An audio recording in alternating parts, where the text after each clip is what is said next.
Hi, thank you for joining us. This week we kick off having a conversation with another one of our esteemed customers. I hope you'll stay tuned and get to hear what he has to share. This is Own Land in Kenya. I am Solomon Wangwe.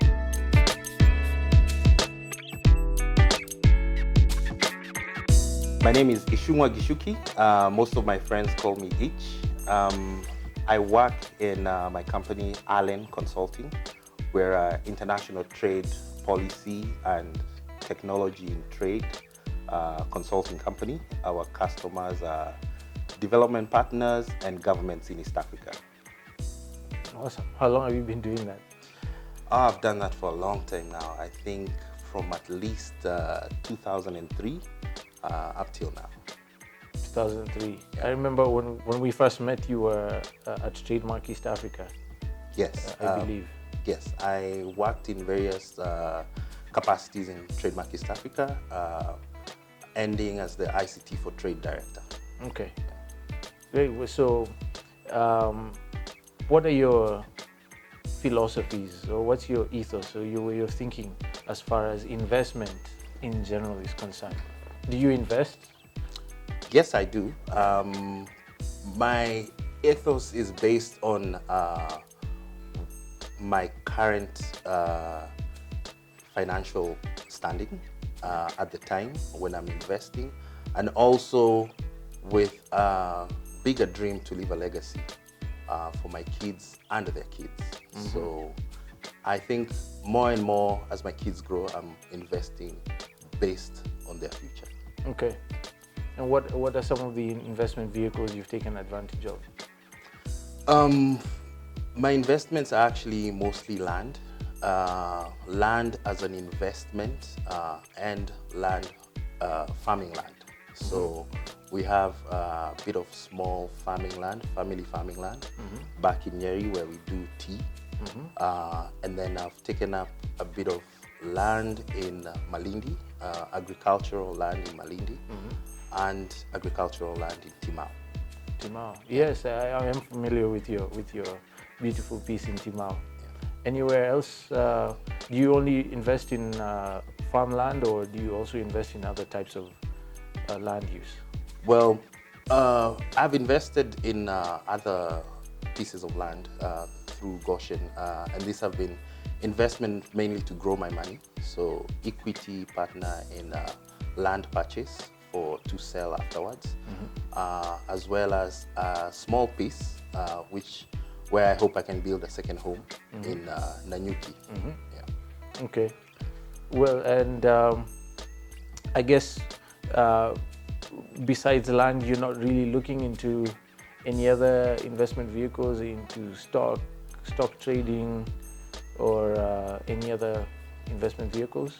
There's definitely other investments that are outside of land, and there's a few companies, a couple of startups that I'm looking at, current business, growing my current business, and various startups that are coming up in this year that we hope will also help us grow our portfolio and our money. All right. I guess most of us never really think about our own businesses as in our own investment vehicles. Yeah. But it's good to be reminded of that. Yeah. So what's been your experience so far? Have you bought land from other companies like Goshen Acquisitions, or do you typically buy from individuals?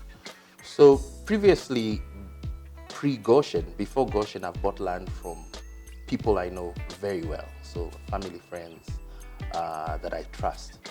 But as a hardcore investment, I've not purchased land from other companies apart from Goshen.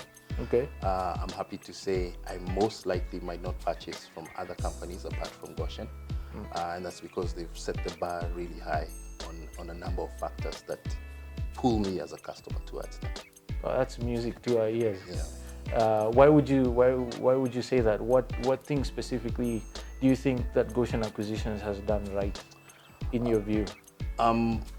There's a lot of skepticism when it comes to buying land, and just because of the historical nature of the documentation and ownership, previous ownership, the brokers who don't necessarily represent the real owners, and it's just the whole mystery shrouded in buying land, and really a growing case of numbers of people who have lost money in land purchase. So, you know, we keep it very far from ourselves. Yeah.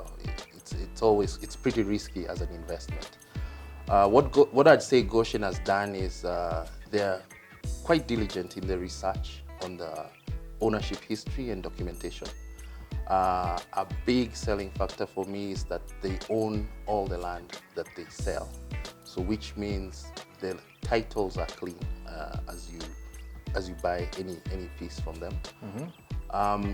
And a few other things like during the process, they're extremely efficient, and they demystify the steps for you, because a lot of us, I'd say, go into land purchase without knowing the steps, the life cycle of buying land, from when you make the decision to when you have a title that says the land is yours. There's a number of steps, there's a number of meetings, there's a number of requirements, there's lawyers involved, there's land board meetings involved, and all these things are very mysterious to anyone who's outside of land purchase.